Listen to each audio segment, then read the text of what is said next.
Hey everybody, it's Chugga Conroy. Welcome back to more Pokemon Platinum. Last time, we left Snow Point Harbor and came to the fight area after making Barry wait for us here 4 weeks. It is a miracle that Barry was able to find it in him to help us fight against Flint and Volkner here. After defeating them, we entered the Battle Frontier, went over all that you can do there and all that you can win there. We did a lot. This time, we find ourselves back in the fight area because we are going to begin exploring this northern island of Sinnoh. I know that we showed this before, but I want to show it again. We got towns, we got routes, we got more towns, we got dungeons. It's basically another journey after our existing journey. This game is a huge adventure and a huge value. You gotta appreciate just how much that went into it. What do you got? A super rod is really good.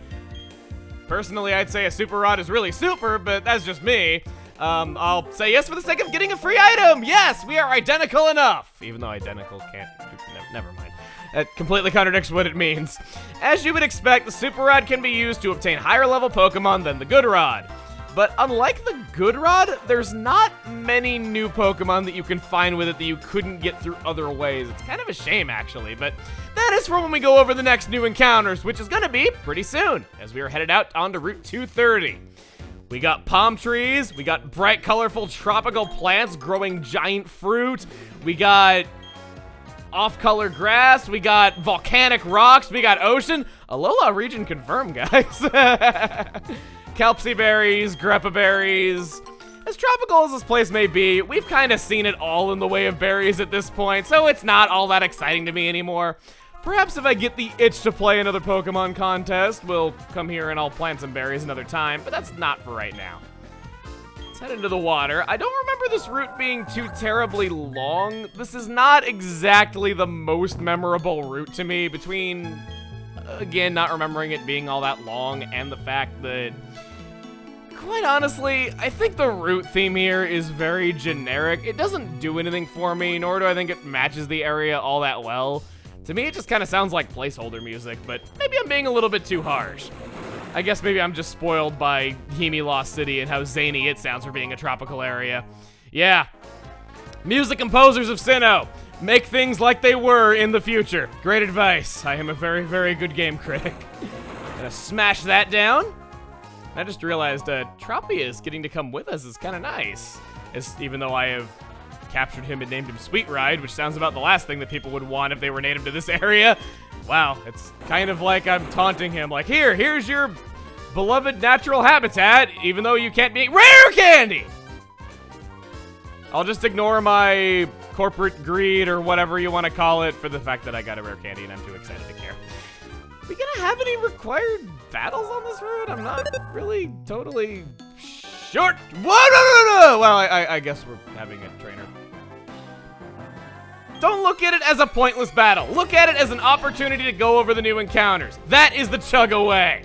So with that new Super Rod, we can go back to some earlier areas, and on Route 222, east of Pastoria, we can find actually what we're fighting right now. Yeah, I totally planned it that way. Yeah, it worked out perfectly. Octillery. Octillery is how you say awkward. It's a mixed attacker with poor speed and average defenses. As of this point, you've had the opportunity to get plenty of better water types. You could also have gotten Remoraid if you wanted to raise this sooner. The level range for its encounters with the Super Rod is huge, so I'm not going to bother with moves that it'll have as soon as you catch it. It will learn some pretty good stuff, though. It gets Bullet Seed, Signal Beam, and Ice Beam through level up. Only other thing worth noting is that Octillery does have a signature move called Octazooka. It's a low-power, slightly inaccurate water-type move that can lower opponents' accuracy. Much like Octillery, it's awkward as well. Second is, unfortunately not Poliwhirl, we've already gone over that, but Sharpedo. Only found in Diamond and Pearl, this was a Pokemon that begged for the physical special split. It's a physical sweeper consisting entirely of types that were special before it. It gets Ice Fang, Slash, and Aqua Jet through level up, but unlike the present day, it needs to reach the high level of 56 for Night Slash. It can work, but it certainly isn't an orthodox water type by any means at all. After how many dang times it took me to bring down the hammer, I was beginning to get scared that this Poliwhirl was packing belly drum and it was lowering my accuracy so that it could safely do it and then just sweep right through me. That could have been bad, but it wasn't. Awesome, you're a real wild child. Boy, do I ever know it. Wild child for life right here. Bodhi took quite a beating there, a lot more of a beating than I'm sure it would care to admit. So let's give him some Moo Moo Milk for his troubles. I've been so spoiled by how fast HP scrolls up when you heal in other games. Alright, I'm not here to complain about every little thing. That's winning some points with me, game! There's more new encounters here than you would expect. So I say we do a little bit more fighting than we usually do, cause it's not the longest route in the whole dang world. And this first one is weird. I debated if I should even talk about it, but I should. It's Seal. What is so dumb about Seal, and why am I freaking out so much over it?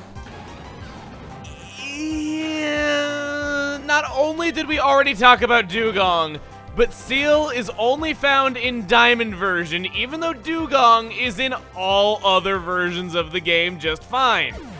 I kind of wonder if this was just a leftover where they originally intended for this family to be exclusive to Diamond and then forgot to change it on this route. I don't know, but I'm not giving it a real bio. Besides, it's his own fault for being so obscure, and for sticking his tongue out at me too. Maybe I'm being too harsh on the little guy. After all, his tongue is perpetually stuck outside of his mouth. He's got enough problems in life as it is. So instead, how about we pick on his awkward cousin, Spheel, and Celio. Or just Celio in Platinum, or nothing at all in Diamond. Water and Ice is kind of a neat type in terms of offense, and it's pretty bulky, but I can't say I think too highly of it for when it comes available. No Ice Beam through level up is disappointing, especially when it has Aurora Beam just fine. It also will only resist its own types, so it manages to keep the dubious honor it would have if it were just a pure Ice type of only resisting itself. Trying to speak positively about at least some things, you do have your Surf HM, and it will almost certainly evolve in one level of being caught. It's just unlikely that it will do a better job than something that's already on a team at this point in the adventure. From the Super Rod comes Whalmer and Whalelord, these gargantuan behemoth giants. Yeah, overstating things when Whalelord is actually on the smaller side of real-world whales. It specializes in offense and HP, a unique combination that allows it to take full advantage of both Water Spout and Brine, moves that it naturally gets. Much like Sharpedo, well, actually it's not at all like Sharpedo, but I'm kind of drawing the parallel of it's not your typical water type, but it's usable. And as much as I wish we were saying that 3 times in this route, it ain't happening. Why? Corsola is why. Let's get this over with. No stat over 85, both of which are defensive when its type is not exactly tanky, one of the slowest Pokemon in the entire game because, you know, those stats and types so make up for it. Incredibly weak attack stats, low power moves all over its move pool, and it never evolves into anything better. If this were early in the adventure, I might recommend it as a temporary team member, but what is it doing all the way out here? I guess on the positive side, with its type and bad stats, it's good at using Mirror Coat, and with that, we're already on Route 229. There's new encounters here. We'll go over them another time because we have reached the resort area. I have been waiting to talk about this place for so long. We can move on to something a lot more positive now. Okay.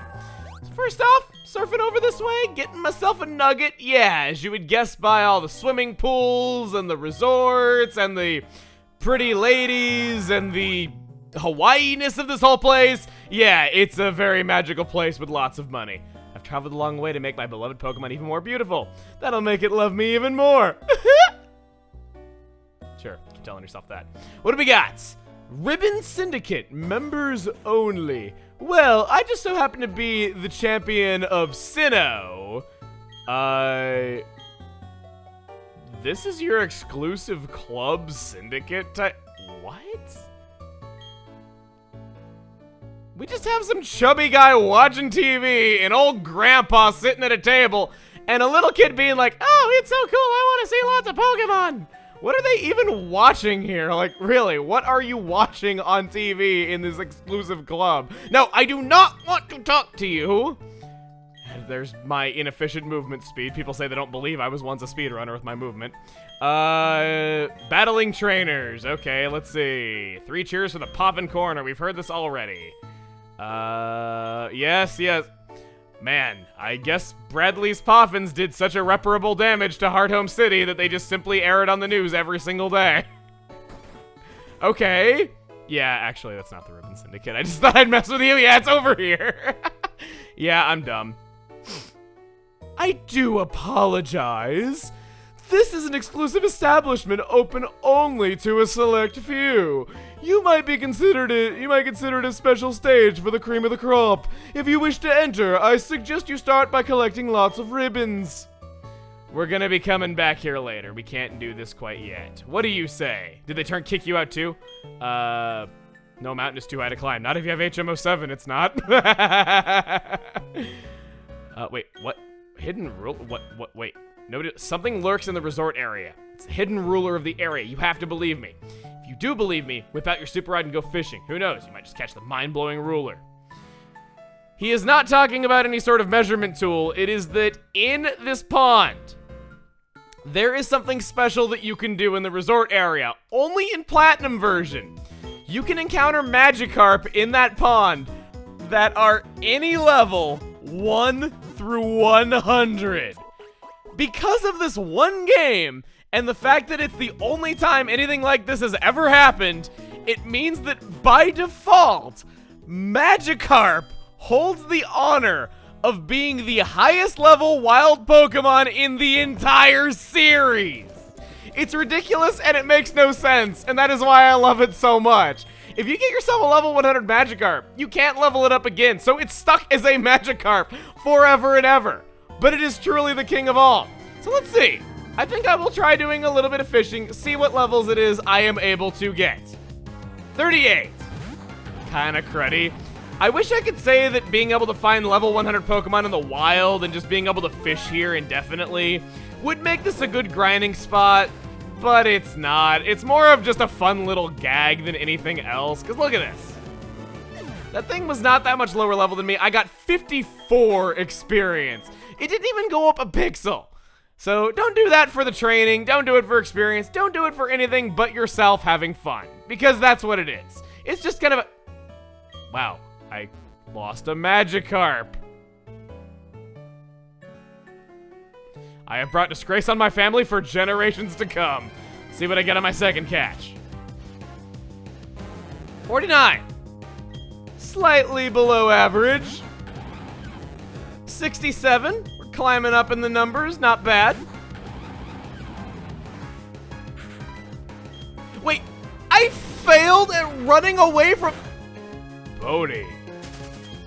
Bodhi, you too have brought disgrace on your family for generations to come. Just, wow. Okay, maybe I'm not giving this place enough credit. Perhaps, even though we've had the ability to catch Magikarp and Gyarados for ages now, you've seen on your journey all those important battles that involve Gyaradoses, and you saw how rough and tough and rugged they were in all those fights, and how annoying they were to fight against, and how good their ability was, and so many other things, and you said to yourself, could do with me some of that Gyarados action, because that's how I imagine that you talk. This is a great place to add a Gyarados to your team. You're gonna be using some heart scales on it to put good moves on it once it evolves, but you have potentially a level 60, 70, or even higher Gyarados that you can immediately add to the team. If you don't already have a water type, or maybe your water type has been underperforming, this might be a good place to do it. You know, you can dig up cool stuff in the underground. People are saying they're digging up new, different stuff. I went over that back when we were in Orberg City. I don't know it took you so long. Psst, hey, traveler. Yes, you. I want you to have this villa. Oh, wait, no. It's not what you're thinking. This is no scam, see? In fact, you'll be doing me a favor. See, I was given this villa, but to be honest, I don't need it either. So don't say a word. Just nod, and this villa is yours. I will gladly watch your much too long timeshare presentation on something I can't even afford. The original founder was from Hoenn, see? The owner collected up all the rare stones of Sinnoh and went back home. Gee, that sure sounds like a very, shall we say, dashing, gray-haired individual. I somehow got saddled with this place as if it were some gift. There's no figuring what rich folks will think of next. Still, I thank you for helping me out. Come with me, will you? Man, we even got a swimming pool out front. It is not too shabby in the slightest. It's the second biggest building here, second only to the Ribbon Syndicate. Cleared out their original furniture. It's not true to what it's like living in a tropical region. Speaking as someone who lived in Florida for a long time, they frequently give you furniture with the property. It was kind of typical. He gives us a table. And yeah, they deliver that right to the door and don't have to tip them or anything. It's not callous. I'm just comparing things to other regions. So yeah, you are able to order different furniture from here. It's like your home away from home. It's not Barry! Well, it's not Barry either. I wouldn't really want to live inside of Barry, but yeah, we got a villa. Woohoo! That's wicked awesome. You must be rich. Give me something. Okay, this is what I want to do. I'll tell everyone you got a villa. And he's off before I can say a single word about it. So the villa. You are able to order some various items. No. You can order some various items, yes. This gets very, very expensive. Just being a dork. Yeah, there's all kinds of stuff that you can order. It's kind of nice. It's not like decorating a secret base because the furniture will always go in the same place, but for sake of example, I can afford a wall clock, I can just barely afford a night table, and you know what? I am gonna buy a night table because I want to exercise the fact that Sinnoh sales tax is included in the purchase price, like everything should be. That is a horrendous place for a night table with a lamp on it. Certainly hope the bed goes over here. Okay. Yeah, I'll probably be doing this off screen, getting all the items and eventually showing what this can look like, but it's a nice little extra place that you can sink money into when you have nothing to do. I believe it is fate, however, that I came to live here, as it has one of only 2 lumberry plants we have seen throughout the entire Sinnoh region. Lumberries are always welcome to line my pockets, even though I'm sure on all these journeys we do, they get crushed into juice from being in my pockets, which is why I keep things in my backpack. Some good berries here, pretty good stuff, and yeah. With that, I think that is Lepaberry. With that, I think that is Lepaberry. That is definitely what that is. I think we are all done here in the resort area for the time being. We have some more things that we could do later. We could go into the Ribbon Syndicate. We could max out our villa, but we don't have the money for that right now. So I think we're going to end things off here. Next time on Pokemon Platinum, we'll head out to the north of the resort area and see what lies up in the mountains. See you guys then.